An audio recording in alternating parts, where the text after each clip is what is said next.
Hello दोस्तों, कैसे हैं आप लोग। दोस्तों, आप सभी का हमारे यूट्यूब चैनल रोज़गार विद अंकुर शर्मा में बहुत बहुत स्वागत है।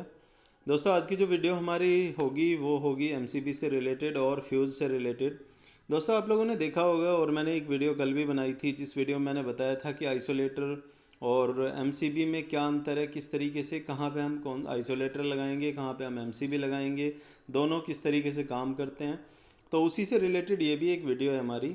इस वीडियो में मैं बताने जा रहा हूँ कि आपको एमसीबी है उस एमसीबी की क्या रेटिंग होगी, कितने एम्पेयर की एमसीबी हमें अपने घर में लगानी है या अपने ऑफिस में लगानी है या फिर इंडस्ट्री के अंदर लगानी है, कैसे हम उसको डिसाइड करते हैं। दोस्तों, इस पे आज मैं वीडियो बनाने जा रहा हूँ कि हमें एमसीबी की एक्चुअल रेटिंग कैसे पता करेंगे, कितने एम्पेयर की एमसीबी हमारी काम कर पाएगी, कितने एम्पेयर की एमसीबी हमारी काम नहीं कर पाएगी, कौन सी एमसीबी हमारी शॉर्ट सर्किट से बचा लेगी, कौन सी एमसीबी हमारी शॉर्ट सर्किट से नहीं बचाएगी, ये कैसे हम डिसाइड करते हैं। तो इस पर आज हमारी वीडियो होगी।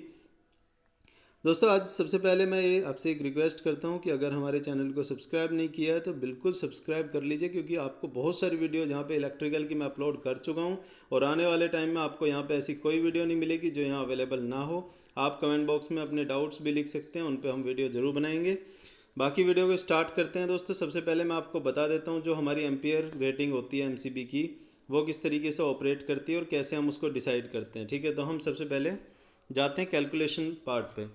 दोस्तों, जो भी हमारे घर का लोड होता है, आप लोगों ने देखा होगा जो हमारा लोड है वो हमारा वॉट में होता है। ठीक है, कितने वॉट का लोड है। ठीक है, घर का लोड जैसे कि हमारा कोई फ़ैन है, कोई मान लीजिए बल्ब है, हमारा जो फ्रिज है, तो ये सब जो हैं, ये सारे इक्विपमेंट्स जो हैं दोस्तों हमारे, ये सब क्या हैं, एक तरह से हमारे लोड हैं घर के। ठीक है, अब ये जो हमारे लोड हैं, ये सारे लोड क्या करते हैं, ये सारे लोड हमारे इलेक्ट्रिसिटी से मतलब वर्क करते हैं। अब जो इलेक्ट्रिसिटी से वर्क कर रहे हैं वो हमारी इलेक्ट्रिसिटी किसके थ्रू होके आती है। मैंने कल जो आपको वायरिंग दिखाई थी वो वायरिंग के अंदर आपको दिख रहा था कि जो हमारा सबसे पहले क्या है, सबसे पहले हमने इलेक्ट्रिसिटी का कनेक्शन लिया। ये आपका टावर है या पोल है, पोल से हमने ये कनेक्शन लिया। यहाँ से हमारा कहाँ पे आएगा, मीटर के अंदर। ये हमारा घर का मीटर हो गया जी, एनर्जी मीटर। इस मीटर से कहाँ पे आता है कनेक्शन दोस्तों, इस मीटर के बाद हमें जो लगाना चाहिए एक्चुअल में वो होता है हमारा फ्यूज़ बॉक्स। ठीक है जी, ये हमारा फ्यूज़ बॉक्स होना चाहिए, लेकिन हम एक्चुअल में ऐसा करते नहीं हैं। हम क्या करते हैं, फ्यूज़ बॉक्स लगाने से बहुत सारे लोगों का भी मैंने जो देखा है घरों में जनरली फ्यूज़ बॉक्स यूज़ ही नहीं किया जाता है। तो फ्यूज़ बॉक्स नहीं यूज़ करते हैं तो उसकी जगह पे क्या यूज़ करते हैं, फिर नेक्स्ट हमारे यूज़ करते हैं एमसीबी बॉक्स। ठीक है जी, ये हो गया एमसीबी बॉक्स। तो ये एमसीबी बॉक्स जो है, ये एमसीबी बॉक्स एक्चुअल में हमारा फ्यूज़ बॉक्स के बाद लगना चाहिए। ठीक है जी, तो क्योंकि देखो इसमें क्या है, फ्यूज़ का भी एक अपना पर्पज़ है और एमसीबी का भी एक अपना पर्पज़ है, जो कि मैं अभी बताने जा रहा हूँ आपको एक एक करके। तो जो ये जो एमसीबी है उसके बाद हमारा क्या है, वायरिंग होती है घरों की। तो यहाँ पे क्या हमारे ये सर्किट्स बने होते हैं। ठीक है, ये एक रूम नंबर 1 का है, ये रूम नंबर 2 का है, ये रूम नंबर 3 का, ये रूम नंबर 4 का, ये रूम नंबर 5 का। तो इस तरीके से हमारे घर की जो वायरिंग है वो कंप्लीट हो जाती है। अब दोस्तों, इसमें जो मेन पार्ट है हमारा एमसीबी की रेटिंग का, तो ये एमसीबी की रेटिंग जो है हमारी, वो वॉट जो है, देखो पावर का जो कैलकुलेशन है वो किस पे डिपेंड करता है, वोल्टेज और करंट पे। ये आप लोगों ने सुना होगा। और जो हमारी एम्पियर रेटिंग है वो एम्पियर मतलब कि करंट की रेटिंग है, करंट की यूनिट है। तो जो हमारी एमसीबी है उसके अंदर क्या होती है, एम्पियर रेटिंग होती है। ठीक है, तो ये जो एम्पियर रेटिंग है दोस्तों, ये एम्पियर रेटिंग हमारी इसी पावर से कैलकुलेट होती है। अब पावर कहाँ से आ रही है, ये पावर हमारी कहाँ से आ रही है, ये हमारी लोड से आ रही है। लोड जैसे कि मान लीजिए हमारे जो फ़ैन है, हमारे घर में है 10 फ़ैन। ठीक है, और 10 फ़ैन, एक फ़ैन की जो रेटिंग है वो 70 वाट है। अभी तो 50 वाट में भी आने लग गए, 50, 55, 60 वाट में खूब बहुत सारे फ़ैन आ रहे हैं। तो मान लो 70 वाट का हमारा कोई फ़ैन है, पुराना फ़ैन है। ये 70 वाट का फ़ैन एक है, तो 10 फ़ैन कितने के हो गए, 700 वाट के। तो दोस्तों, यहाँ से हमारा जो रेटिंग आई वो आई 700 वाट। ये 700 वाट तो हो गया हमारा पावर। अब वोल्टेज हमारा जो घरों में यूज़ किया जाता है वो सिंगल फेज सप्लाई यूज़ करते हैं हम 230 वोल्ट की। मान लेते हैं 230 वोल्ट ही प्रॉपर आ रहा है। ठीक है, तो हम क्या करेंगे, यहाँ से करंट कैलकुलेट करेंगे। तो ये जो करंट आएगी हमारी वो कितनी आएगी, 2 से अगर इसको हम डिवाइड करते हैं तो ये 230 से 3 टाइम्स डिवाइड करेंगे 690। तो इसका मतलब थोड़ा सा और बचा, 690 का मतलब 3.1 एम्पियर के आसपास ये बन गया। अब देखो, ऐसा तो नहीं है कि सिर्फ घर में फ़ैन ही होते हैं, फ़ैन के अलावा और भी बहुत सारे लोड हैं। जैसे कि हमारा लाइट भी होंगी, जैसे कि हमारा टीवी होगा, फ्रिज होगा। ठीक है, और भी बहुत सारे लोड्स हमारे घर में, एसी भी हो सकता है, तो एसी की अकेले की 5 एम्पियर से ज़्यादा होती है, ठीक है। 5 ampere, 6 ampere, up to 8 ampere मैंने जो देखा हुआ है as per the observation, 8 ampere तक वो लोड ले लेता है एक एसी, ठीक है, 1.5 टन का। तो इसके बाद जो रेटिंग है वो हम कैसे डिसाइड कर रहे हैं, अब इस पर आ जाते हैं। देखो, हमने लोड के अकॉर्डिंग हमने करंट तो कैलकुलेट कर ली, I = P/B करके कैलकुलेट कर ली। जैसे कि मान लो हमारे घर का जो लोड है वो मान लेते हैं 5 किलोवाट है, तो 5000 वाट हो गया, 5000 वाट बाई 230, ठीक है। 230 से इसको डिवाइड किया, मान लो कि हमारा आ गया 15 एम्पियर, सपोज, डिवाइड करा नहीं है मैंने एक्चुअल में, मान लिया 15 एम्पियर आ गया, ओके। तो यहाँ से करंट कैलकुलेट करना तो आ गया आपको। अब उसके बाद हमें क्या है, 15 एम्पियर अगर मिला है लोड, तो एमसीबी हमारी दो तरीके से लग सकती है। एक हमारी इनपुट पे लगती है, एक हमारी आउटपुट पे भी लगती है। जैसे बहुत सारे आपने इन्वर्टर हो गया, यूपीएस हो गया, ये सब चीज़ों में देखे होंगे, तो वहाँ पे हमारा लोड मतलब जो पार्ट होता है आउटपुट वाला, उस पर भी एमसीबी लगी होती है, और एक इनपुट की एमसीबी भी लगी होती है। तो हमारा जो रेटिंग है, ये करंट रेटिंग, ये चाहे वो इनपुट की रेटिंग हो चाहे वो आउटपुट की रेटिंग हो, इसी रेटिंग के बेसिस पे हम एमसीबी की रेटिंग को डिसाइड करते हैं। मतलब हमारा अगर 15 एम्पियर आ रहा है तो हम इसकी जगह पे 20 एम्पियर की एमसीबी लगाना पसंद करेंगे, ठीक है। क्यों? क्योंकि थोड़ा बहुत अगर लोड, जैसे कि बहुत सारे इक्विपमेंट्स हमारे ऐसे भी होते हैं ना जो सर्ज लोड देते हैं, सर्ज करंट देते हैं। सर्ज करंट के लिए जैसे कि हमारे हो गए प्रिंटर हो गया, ठीक है। जो भी इंडक्टिव लोड है ना, इंडक्टिव लोड, सीधा मैं बता दूँ वर्ड, इंडक्टिव लोड जितने भी हैं वो सारे हमारे क्या हैं, सर्ज करंट देते हैं। तो ये जो दोस्तों सर्ज करंट है, ये भी तो हमारी इसी में ऐड हो जाती है।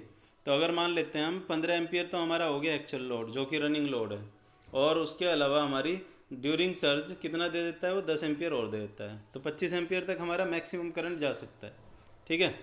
ड्यूरिंग सर्ज 25 एम्पियर तक जा सकता है। अब मान लो कि हमने 25 एम्पियर तक जा रहा था, लेकिन एमसीबी हमने लगा दी 15 की जगह 18 एम्पियर बस, ठीक है। लेकिन उसमें जब सर्ज करंट आएगा तो उस टाइम पहुंच गया 25 एम्पियर, तो ये एमसीबी क्या करेगी, ट्रिप कर जाएगी, ठीक है। तो हमें क्या इसमें सर्ज का भी ध्यान रखना होगा कि कितना एम्पियर तक मैक्सिमम सर्ज जा सकता है और कितना एम्पियर का हमारा एक्चुअल लोड चल सकता है, उसके अकॉर्डिंग हमें एमसीबी लगानी है। तो अब इस रेटिंग में अगर 15 और 10 25 एम्पियर हो गया, 25 एम्पियर की रेटिंग में हमारी आती है या तो 25 एम्पियर ही आती है, तो लेकिन ये भी हमारी प्रेफरेबल नहीं है क्योंकि 25 एम्पियर तक लोड ही जा रहा है हमारा, तो 25 एम्पियर पर ट्रिप कर जाएगी।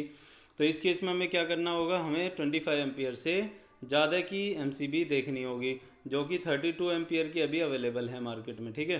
32 एम्पियर की एमसीबी हमें काफ़ी बार मिल जाएगी, हर जगह पे अवेलेबल होती है ये।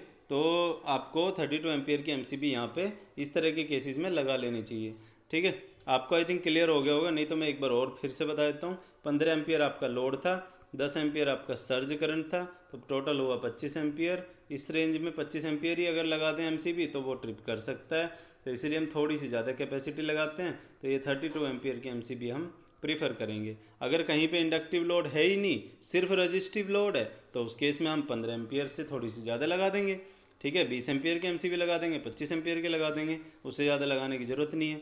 तो हमें एक्चुअल जो है ना वो अपना लोड पे डिपेंड करेगा सारी कहानी, कि हमारा लोड इंडक्टिव है या रजिस्टिव है।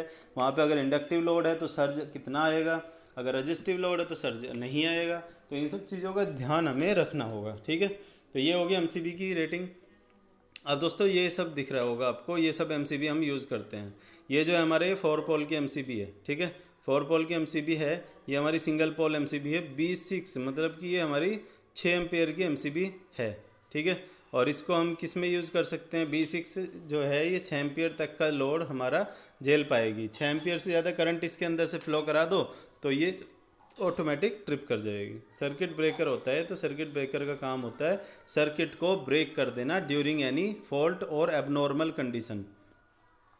हो सकता है वो फॉल्ट ना हो, लेकिन इसके लिए अगर वो करंट उसकी रेटिंग से ज़्यादा जा रही है तो वो उसको एज ए फॉल्ट ही ट्रीट करेगी एमसीबी। ऐसा नहीं है कि वो फॉल्ट होने का इंतज़ार करे, ठीक है। अगर उसके अंदर लग रहा है कि करंट हमारी जितनी होनी चाहिए, मान लो ये 20 एम्पियर की एमसीबी है, अब इसके अंदर अगर 20 एम्पियर करंट फ्लो हो गया किसी भी वजह से, चाहे वो ज़्यादा लोड कनेक्ट करके हो गया, चाहे वो शॉर्ट सर्किट की वजह से हो गया, ये ट्रिप कर जाएगी, ठीक है। क्योंकि इसको ट्रिप करना है, सर्किट को ब्रेक करना है, सर्किट को जलने से बचाना है। तो बचाना है तो इसको ये थोड़ी ना देखना होगा कि भाई हाँ कौन से हमारा मतलब ये लोड कहाँ से आ रहा है, ठीक है। अब इतना तो नहीं दिमाग लगा पाएगी, लेकिन क्या करेगी ये एमसीबी सीधा ट्रिप कर देगी जैसे ही उसकी रेटिंग से ऊपर करंट फ्लो कर जाएगा। ठीक है, अब दोस्तों ये वाला जो ये होता है फ्यूज़, अब ये फ्यूज़ क्यों लगाना ज़रूरी है? देखो बहुत बार ऐसा होता है एमसीबी आपकी जो है वो आपकी काम नहीं कर रही है, ऐसा भी प्रॉब्लम्स आपको देखने के लिए मिल सकता है। लेकिन ये पता कब चलेगा? ये पता तो तब चलता है जब वो काम नहीं करती है, जब कोई एबनॉर्मल कंडीशन आती है। तो उस केस में क्या है, उस केस में हमारा एमसीबी तो काम नहीं की, लेकिन सर्किट तो हमारा जल गया ना। तो सर्किट जल गया तो उससे बचने के लिए हम क्या करते हैं, साथ में फ्यूज़ भी लगा के रखते हैं। तो जो हमारा एमसीबी बॉक्स है उससे पहले हम क्या करेंगे, फ्यूज बॉक्स लगा देते हैं या फ्यूज़ लगा देते हैं। ये हमारा किटकैट फ्यूज़ है, ये वाले भी हमारे एक डिफरेंट टाइप ऑफ फ्यूज़ ही हैं। अब फ्यूज़ के अंदर क्या होता है, ये जो दिख रहा है ना नाइक्रोम का एक वायर होता है। ठीक है, अब ये जो वायर है हमारा, ये हमारा मेल्ट हो जाता है। ठीक है, तो मेल्ट कब होता है ये होता है हमारा करंट रेटिंग पे ही डिपेंड। तो जितना एम्पियर का फ्यूज़ हमने लिया है, मान लो 10 एम्पियर का फ्यूज़ है, तो 10 एम्पियर से ज़्यादा करंट इसमें फ्लो करेगी तो इसका टेम्परेचर बढ़ जाएगा। टेम्परेचर बढ़ के ये जो वायर है ये मेल्ट हो जाएगा और सर्किट ब्रेक हो जाएगा। तो एक तरह से ये जो एमसीबी है वो भी यही काम कर रही है, सर्किट को ब्रेक कर रही है। और ये जो फ्यूज़ है, ये फ्यूज़ भी हमारा सेम ही काम कर रहा है। तो दोस्तों इसमें होता क्या है कि जब हमारा जो फ्यूज़ है इसके अंदर जो वायर है, अगर जैसे किटकैट फ्यूज़ है, ये सबसे ज़्यादा यूज होता है होम या डोमेस्टिक सप्लाई के लिए। तो ये जो किटकैट फ्यूज़ है इसमें वायर हम डायरेक्टली अपने आप ही जोड़ सकते हैं। सबसे बड़ा बेनिफिट इसका ये है, चीनी मिट्टी का बना होता है और इसमें हम किटकैट फ्यूज़ में अपने आप ही वायर जो कट अगर जल गया है वायर किसी भी ओवर करंट की वजह से या ओवरलोड की वजह से, तो वो हम अपने आप ही चेंज कर सकते हैं। बाकी ये different different type of fuse हम इस तरह के भी यूज़ करते हैं, जो कि हमारा इन्वर्टर के अंदर, यूपीएस के अंदर बहुत सारी जगहों पे ये सब फ्यूज़ यूज़ किए जाते हैं। तो दोस्तों इसका फ्यूज़ का ऑपरेटिंग प्रिंसिपल इतना ही है कि हमारा जो वायर है वो उसकी करंट रेटिंग होती है, उस करंट रेटिंग से अगर उसमें ज़्यादा करंट फ्लो करेगा तो वो हीट हो जाएगा। हीट होने के बाद वो जो वायर है वो मेल्ट हो जाएगा और सर्किट हमारा ब्रेक हो जाएगा। ठीक है, तो आपको आई थिंक ये समझ में आ गया होगा किस तरीके से हम एमसीबी की रेटिंग कैलकुलेट करते हैं और फ्यूज़ की रेटिंग कैलकुलेट करते हैं। उसके बाद हमें कौन से वाला लगाना चाहिए घर में, और दूसरी बात फ्यूज़ क्यों लगाना चाहिए घर में, ये भी आपको समझ में आ गया होगा। क्योंकि एमसीबी अगर नहीं भी काम कर रही है तो फ्यूज़ ज़रूर काम करेगा। ठीक है, फ्यूज़ क्योंकि फ्यूज़ क्या है, एक तरह से एक वायर ही तो है नाइक्रोम का, या जो भी हम वायर यूज़ कर रहे हैं उसके अंदर। तो वो जो वायर है वो तो मेल्ट हो गई, अगर टेम्परेचर ज़्यादा हो जाएगा तो एक करंट रेटिंग से ज़्यादा। ठीक है, तो उस केस में ये फ्यूज़ काम करेगा ही करेगा अगर आपके एमसीबी भी काम नहीं कर रहा है बाई मिस्टेक या बाई चांस किसी भी वजह से। ठीक है, तो इन सब चीज़ों का हमें थोड़ा ध्यान रखना होगा अपनी वायरिंग को अगर बचाना है तो। क्योंकि आप लोगों ने देखा होगा शॉर्ट सर्किट से बहुत बड़े बड़े हादसे हो जाते हैं, इंडस्ट्री पूरी जल जाती है रातों रात, और बड़े बड़े बैंक्स में इश्यूज़ आते रहते हैं। हम लोग भी बहुत बार देखे हैं कि बैंक में भी बहुत सारे सिस्टम जल जाते हैं, घर की वायरिंग पूरी घर में आग लग जाती है। ठीक है, तो आप लोगों को एक सलाह ये भी है कि अगर आप लोग कहीं घर से जा रहे हैं, छुट्टी पे जा रहे हैं या किसी भी रीजन से जा रहे हैं, तो अपने घर की मेन एमसीबी को ट्रिप करके जाइए। ठीक है, अगर आपको 2-3 दिन के लिए या 4-5 दिन के लिए कहीं पे जाना है घूमने के लिए, तो अपने घर की एमसीबी सब ट्रिप करके ही जाइए। ठीक है, क्योंकि शॉर्ट सर्किट का इशू पता नहीं है कब आग लग जाए और कब आप कुछ नहीं कर पाएंगे उसमें आने के बाद। ठीक है, तो अपनी मेन सप्लाई को बंद करके ही जाना। बाकी दोस्तों कोई और डाउट रह गया हो आपका तो इसमें आप कमेंट बॉक्स में लिख के पूछ सकते हैं, और वीडियो कैसी लगी ये भी कमेंट बॉक्स में लिख के बता सकते हैं। बाकी आपको अगर वीडियो पसंद आई है तो लाइक और शेयर कर देना ज़रूर, और अपने दोस्तों तक वीडियो को ज़रूर फैला देना। बाकी मिलते हैं नेक्स्ट वीडियो में। Thank you for watching.